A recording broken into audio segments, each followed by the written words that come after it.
Olha, Claudinei, vou tentar te mostrar o que é a folga na campana, né? Essa peça aqui que vem do motor virabrequim, ela engrena nesse alumínio.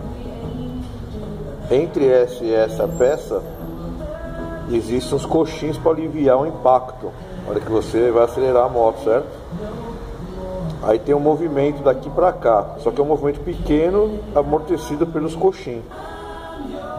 Dá uma olhada na folga, vou tentar virar para você ver do movimento dessa peça com essa aqui, ó. Fica olhando.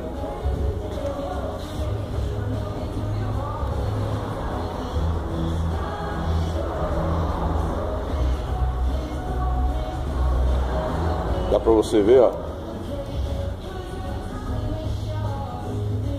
que move uma separada da outra, tá vendo?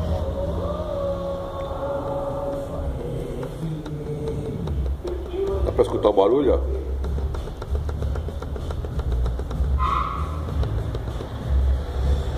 Então isso aí é o que acontece, que dá essa folga aí, entendeu?